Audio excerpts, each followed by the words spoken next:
Hey, welcome back to the Scorpio channel. My name is Laura. I'm going to do a general message for Scorpio. Know that energy is fluid. Roles could be reversed. Always interpret the message as it best resonates with you. If you're new to the channel, also know I like to go in deep. Like Scorpios, right? I mean, Scorpios are deep, or a deep zodiac sign. A lot of water, a lot of emotion, a lot of power. They get bad reps because they're seen as evil. They're not evil, they're truth speakers. They call it as it is. And most people don't like that. It scares them because Scorpios are able to see right through people. I'm not a Scorpio. However, I have everything else in Scorpio except for my main sign, which is a Virgo, which I am nothing like Virgo, just so that you guys know. Because Virgos are very methodical, tend to be very pristine, and really, I am a wing it type of person, you know? Like, that's how I roll. I roll intuitively because, again, emotions. So, Scorpios, keep that in mind when you next time you hear that Scorpios are evil. Also, know I kind of feel like your reading's going to have to do something with the emotions, something about your emotion. All right. Now, if you want to enter into winning a free reading with me, you got to like the video, subscribe to the channel, and also write the word of the video in your comment bar. Might be saying, what the hell is the word of the video? Well, the word of the video is on the first card that I pull out, and it is the underlining energy that tells me why everyone's doing what they're doing. Also, keep in mind that all giveaway readings are done live stream. You don't get a private Zoom link. We don't do it that way. It's what's best for everyone involved. And also know that part of your reading will be a shadow reading. Some people get really freaked out when they're like, oh, it's going to be online. Like, it's like, yes, because I believe in what's best for everyone on a spiritual level, right? You're getting a free reading. I'm getting to display the channel, and collectively, whoever needs to hear the message will benefit from the message. These are healing style readings. I look at everything, but as I said, we really look at the shadows. So keep that in mind. Now, if you forget the word of the video, know that it is always in the description box below. All right. You always have a chance to win, and I've been a little bit all over the place lately, so I apologize. I actually am behind on a reading. I think I was actually supposed to do last night, but as you can see, I didn't really get any sleep, and it's been a kind of very emotional time because my husband's not well. So I'm taking my mind off of it because your mind can't be in two places at one time. So my mind is here. All right. Let's jump right on in. And by the way, to my winner, I will be sending you a link later today. We always rectify, you know, when we make mistakes, but the emotions have a bad way of tripping us up. So remember, in the Bible, it says nothing can take what's yours. Only you can sabotage it. You do it. You can do it unconsciously, which would be through sabotaging behaviorisms, or you can do it where you voluntarily do it. Okay. So let's see what the underlining energy is. First, narcissism. I knew it. I knew it. I knew it. Okay, the underlining energy is that you're dealing with a narcissist. And what I just said is we are emotional people. And so it doesn't mean that we don't logic. We do. The problem is we overanalyze. We ruminate. And when you ruminate on something, you're no longer present. You're up in your mind. And those thoughts that continue to circle around and around and around, they create a lot of emotion.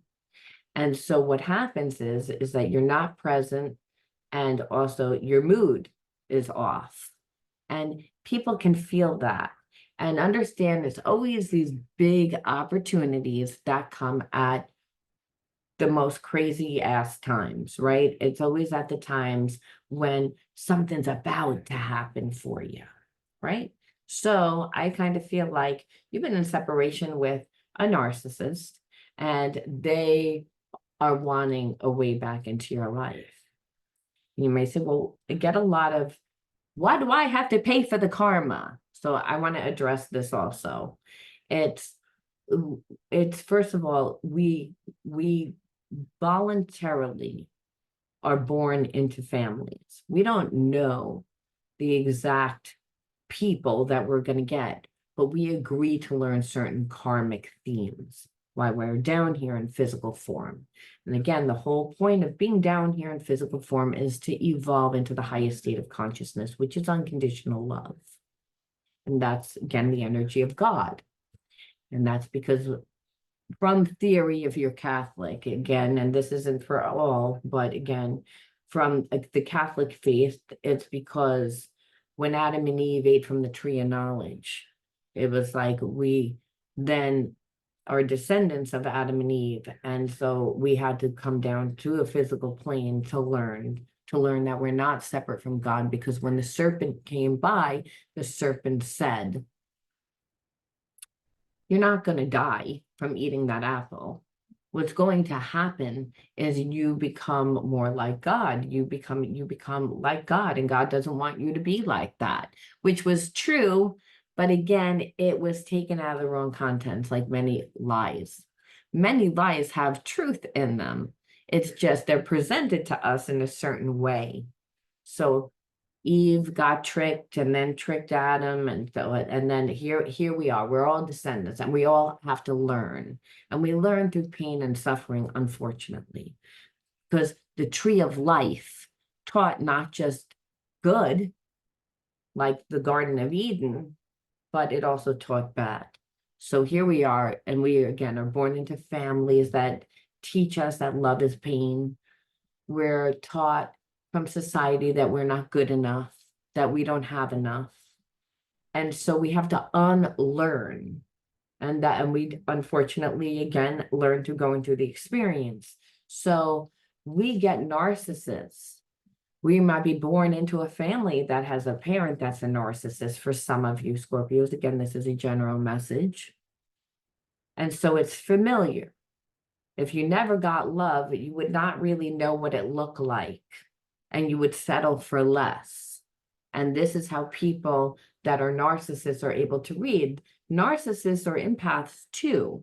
It's just that they use that sensitivity to manipulate, to get over until their karma, runs out, because God always wins. Good always prevails, just takes forever. And so understand that if you're attracting a narcissist into your life and be like, well, why do I get those people? It's because you're not loving yourself enough. Because it's again, you're a magnet of who and what comes into your life. So a narcissist doesn't feel good about themselves. They want love too. They just don't believe that they can have it. So they're going to have it the way that they choose to have it, which is overindulgent for them. Because again, they're usually driven by their addictions. They're driven by their emotions, and their emotions are fleeting. So one day they can want you, the next day not. And so if here you are connected to someone that's like that, that's obviously going to connect, like affect you. I feel like there was a knowing of this already. Like, and that's the higher self. The higher self is God part of self, which you're like, I already know that this person's a narcissist. And how do you know that they're a narcissist? Let's see. Again, because first of all, they lack self-esteem. They're influenced by everyone in their environment. They're not strong people. The perception is that they're strong. These people wear masks, but the people that are really close to them really see their weaknesses, really know how to manipulate them. They're narcissists to the they treat the people that love them the most badly. That's what narcissists do. And they act as if you're an extension of them, where everybody else is like, there is who they're trying to impress. And they act like they don't give a shit about you. They acted like they didn't care about you. So again, giving too much energy to outside sources, making sure that you saw that and making sure you got the message that they don't really care, which is always an irony thing, because you would think that, that if someone's acting like they don't care, that you would be able to easily walk away. If you grew up with a narcissist, it's not, because again, you were not taught. And number two, narcissists have a bad way of being so manipulative that they turn it on, they turn it off. So right as you're ready to let go is usually when they come back, and they come back and they sweet talk you, they try to make you feel bad, they tug on your emotions, they manipulate you to your emotions to try to get you to give you their energy. That's what they do. It's all about control. And then what happens is that they have expectations. So not only, again, I'm pulling on your heartstrings to manipulate you, to try to get you to do what I want you to do. I have expectations, and those expectations are needs. And those needs might be, they're a lot of different things. It's on an emotional level, I need you for that. I see that your life works really well, so I want you to kind of fix my life. I usually don't have any friends, so I need to tap into and be an extension of you, means that, well, or you're an extension of me. However, I'm really trying to be an extension of you, but we're pretending that you're an extension of me, because I need to be the superior here. However, it's, again, I don't have any friends, so I will be tapping in and, again, being associated with your friends and you. However, I don't have any good behaviorisms usually, and no one likes me. So know that if you're going to hang around with this person, that most likely people are not going to like them. They may still like you, but they're not going to like them. And that means less for you. So, but because this person, again, has expectations, and unconditional love has no expectations, just so that you know. Unconditional love is God. That's the energy. That's the energy of the universe. That's the energy of you when you're at peace of mind. And this fuckery is not going to bring any peace of mind. It's not going to happen. Just not going to happen, because they're always in search for the next best high fix. Again, because that's serotonin. Like I said, they live by their ego, which again is ruled by their emotions. And a person that has trauma, because narcissists are made, they're no one's born a narcissist. So it's the way that they grew up. It's their inner child wounds. So again, letting somebody, again, being led by their addiction. So, well, again, we see not the lowest of low energy, and then getting them to compromise, they didn't.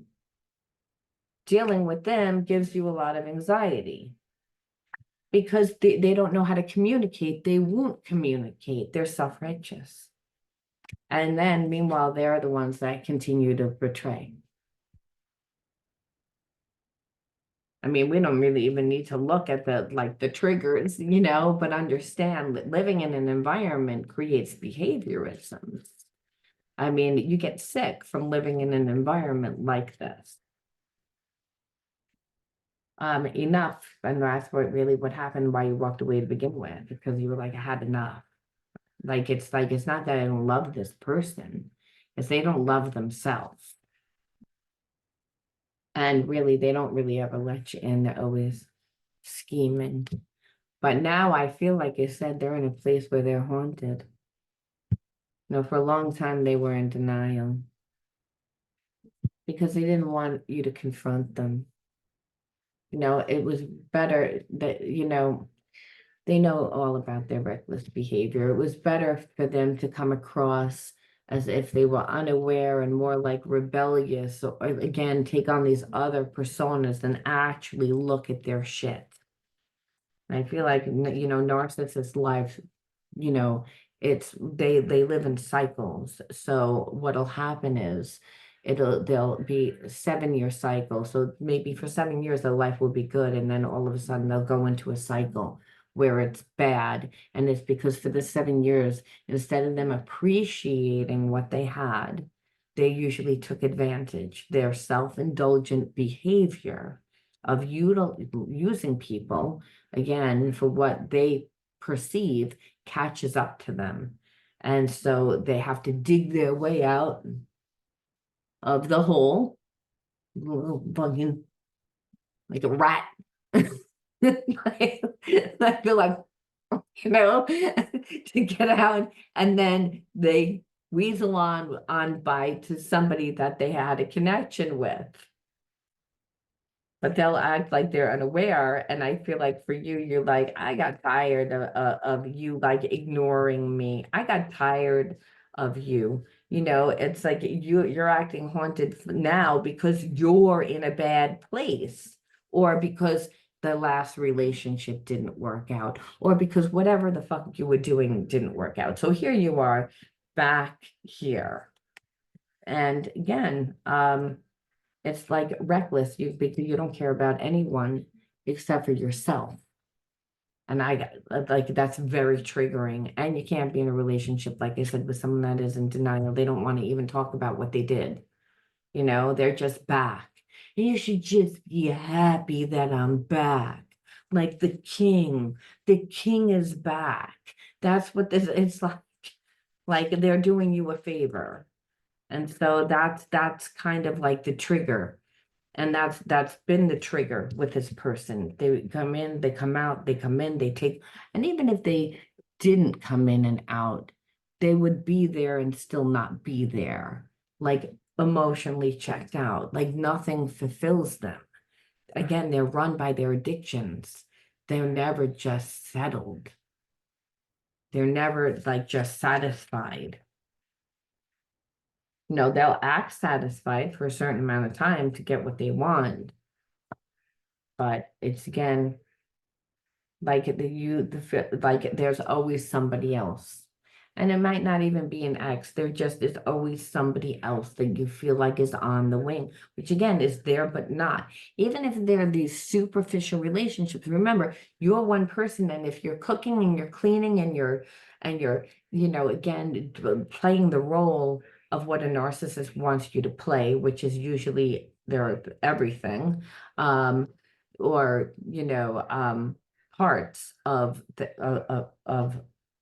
of their life, then you can't be there for them. And these people need to be entertained all the time.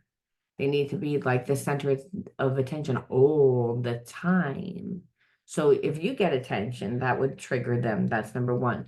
Number two, there's always someone on the side, because you can't be in two places at one time, even if you wanted to give this person everything, which it wouldn't be healthy for you to want to do that. And if you did do that, that's really codependent, and you would eventually hate your life. Hate your life. So this person, like, again, acts like they're normal because they have somebody taking care of them. And then again, all these little attachments. So I'm sure when you met this person, they told you, I'm in a really bad relationship. I'm getting out of it. Like, again, setting themselves up again to feel like that they, just going to come right on into your life.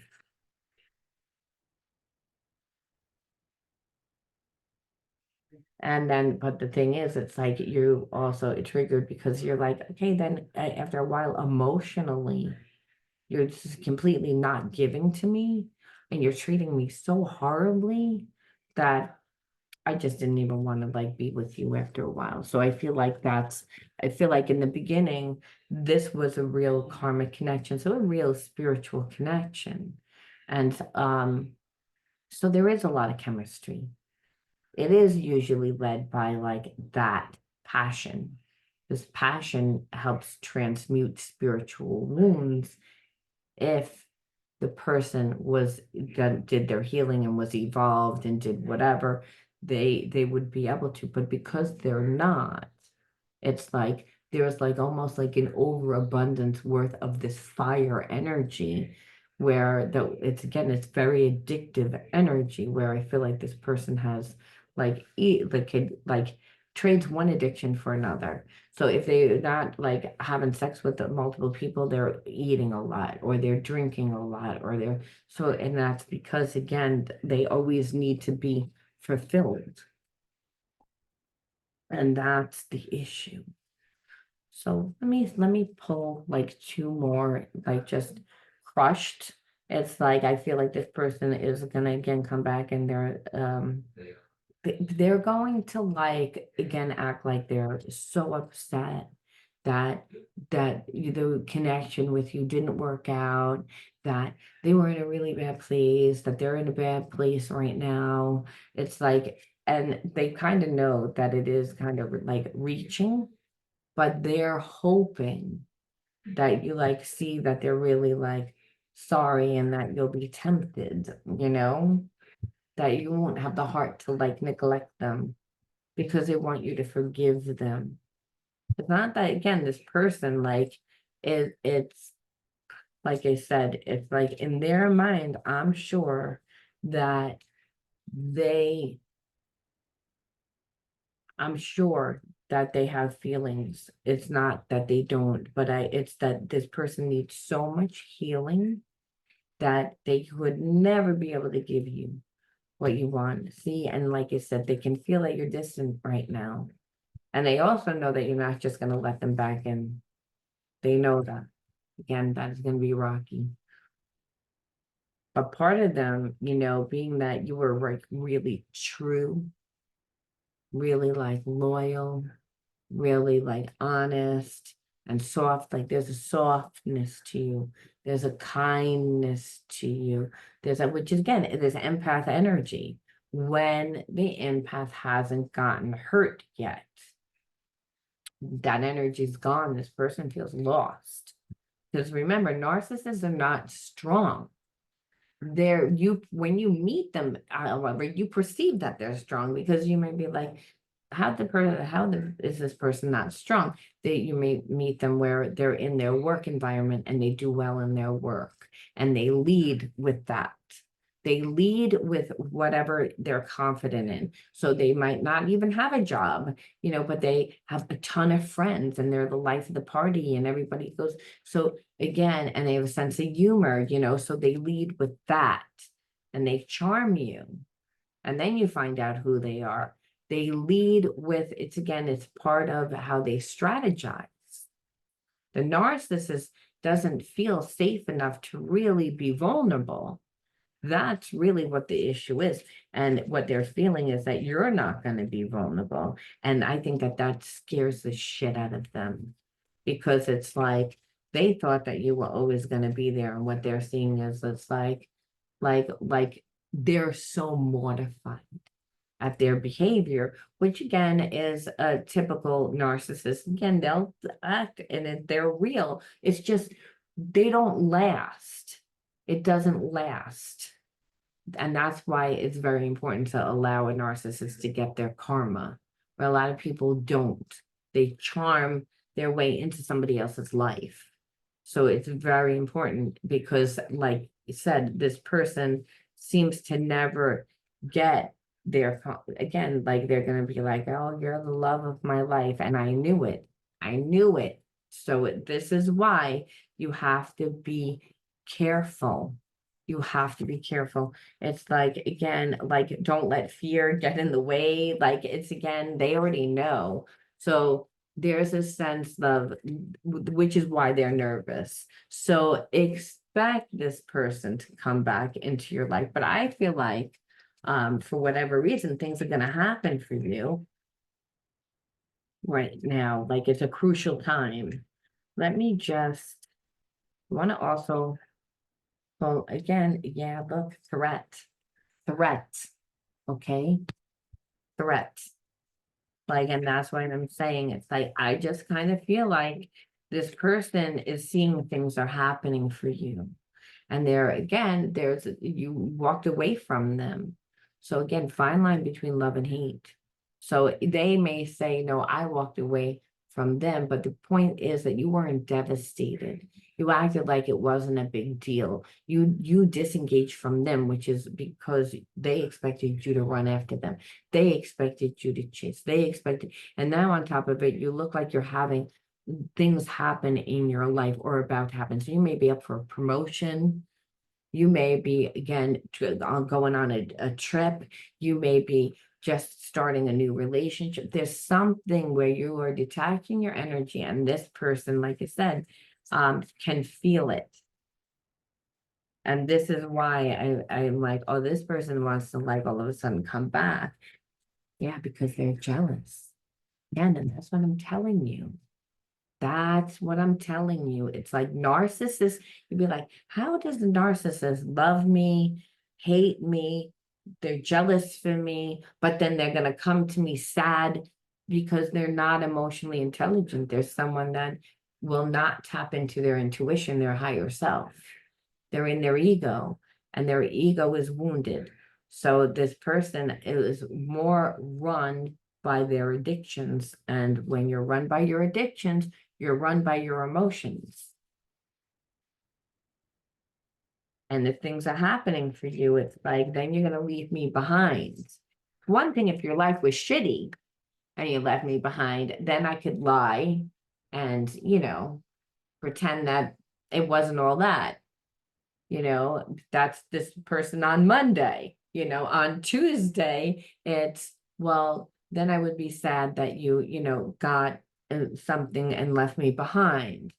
Then on Wednesday, this person would be like, I don't care about that fucking person. They'll probably fuck up anyway, and then talk about you behind their back. Then on Friday, you understand what I'm saying? It's like the mood, because they have feelings for you, but it's almost like they don't know what to do with those feelings. I don't even really need to even look at anymore, except to say, well, why the hell would I pull this into my life? Well, obviously, for those of you that would ask me, it's because, do you love yourself enough to let this person come in and sabotage your life?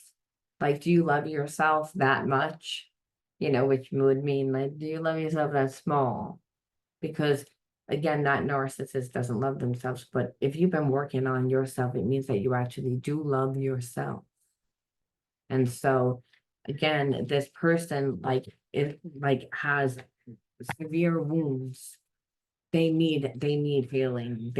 Because like I said, they're all over the place, and they go from one relationship into another relationship, into another relationship.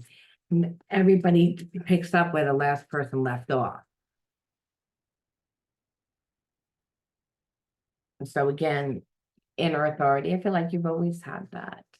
So it's again, Spirit saying you use your God-given gift.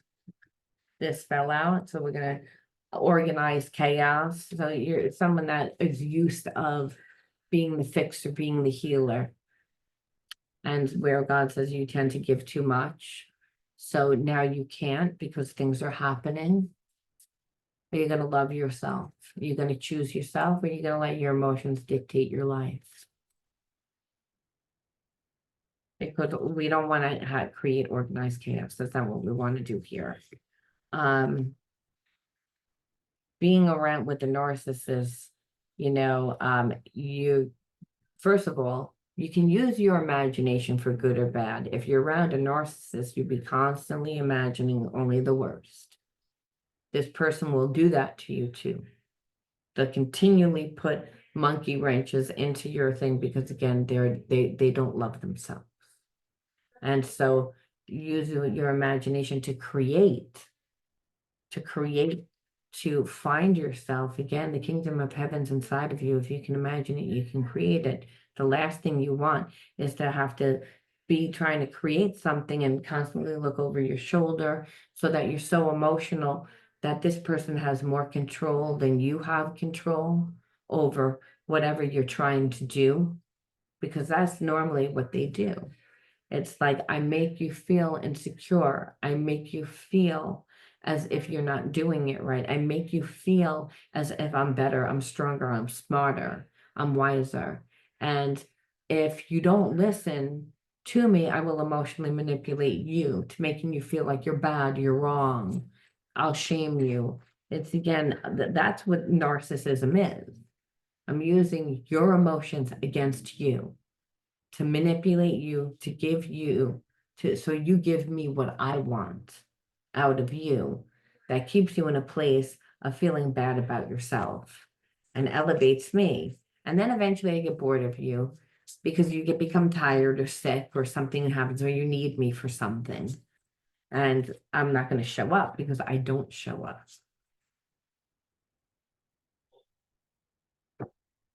And again, because I'm assuming you're innocent, so this person sees your innocence. So normally it's a gift, right? To be like childlike, but in this instance, this person would rob you of that. So to use your innocence and to be like childlike is to, again, go out and create, use your imagination. Things are happening for you. Use your inner authority. I don't see that any of these things are bad. I feel like that spirit is saying, use your God-given gifts. So you were raised by a narcissist and somebody that you really just couldn't trust. And so it's again, spirit says you already learned the lesson, but you need to ground the lesson and don't let anything prevent you from creating, because only you can stop you from creating. Only you can stop you from having the joy in your life. And God says, I'm always going to protect you because I'm inside of you. However, I gave you free will. It's up to you to choose. Are you going to love yourself? Remember me first. I'm a jealous God that's through you first because I live inside of you again. I will repeat myself. And we end off and ask, what other energy can we pull in here? So like, I mean, obviously it's had to be a bit draining to deal with this type of energy. And that's what the narcissist plan, to wear you down. Again, to steal your spirit, to take your energy. That's why people get sick. Affirmation, I listen to myself and I acknowledge my own needs. I assert myself and retain my power. Retain my power. I am brave and gentle. I don't have to be afraid of others. I respect myself and am respected by others. So again, Spirit says, you always listen to yourself and you assert yourself to retain your power. So that means boundaries. If you want to deal with this person when they come back, because they are going to be humble, and you have to have strict boundaries, strict boundaries, strict boundaries, and they're not going to like that. So, but understand if they're genuine and they really want to heal, because God always gives them, the universe always gives us opportunities to heal ourselves, then I feel like they won't like it, but they'll deal with it and they'll do what they need to do because they're digging their way out of that hole. So it's a time that they can redeem themselves, but you got to be careful for what's going on in your life, that they don't sabotage that. And that might mean you take them in your life and they do one thing and then it's like that. And when I say take them in your life, it means go for a cup of coffee, uh, go for like a walk. I mean, it's not come over to my house and it's not any big romance. It means like we start like with a mustard seed's worth of effort. That's my recommendation. I don't predict the future. You predict the future. But as you can see in this story, it wouldn't be wise to go back to this person I'm going to leave that there, Scorpio. You let me know how you resonated. I'll talk to you soon. Bye.